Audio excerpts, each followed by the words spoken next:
conclude that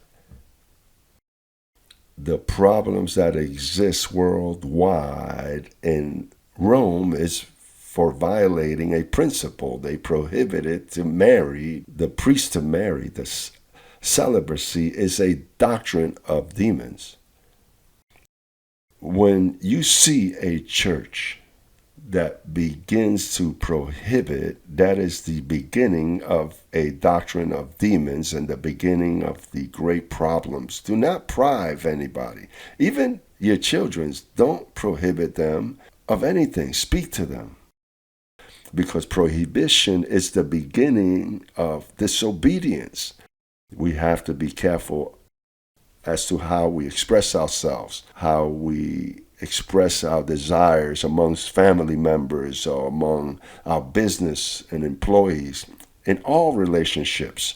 For an example, notice that there are people that have lost their first marriage, and when they're going to remarry, the church prohibits them because of the prohibitions. In our case, imagine Jesus one day found a Samaritan woman with 5 husbands, and he didn't reproach her for having 5 husbands, but she was lying. For he said, "It's okay, woman, you had 5, but the one you're living with now is not. What's going on?" But he helped her. He helped her. And we ourselves here in Growing in Grace, when a family comes in to our meetings that might have had an incident in their past and a divorce, imagine, because that happens, and imagine when they want to reestablish themselves, they're prohibited to do so.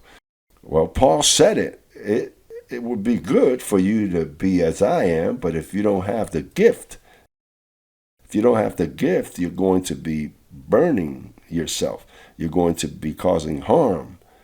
I'm saddened. There are pastors work with religious groups. They've had problems with their wives or husbands. So then the denomination tells them you cannot remarry once they're divorced. That's another type of prohibition. So then that man of God, that woman of God that is being prohibited, and that's a problem, because the person then, if they fall in love or has a desire to, they have to hide. And then they enter into hypocrisy and disobedience. I've heard of many of those cases.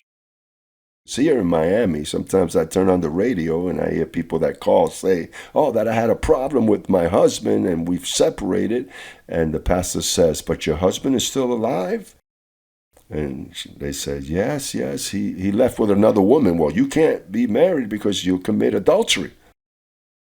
They left her hanging and the husband went with another. So now she wants to form her life. And they say, no, you can't. That is a form of prohibition.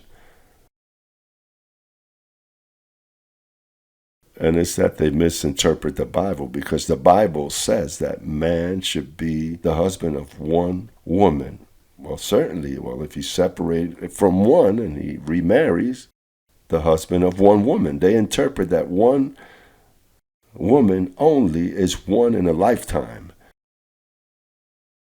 because they don't understand and they enter into prohibitions.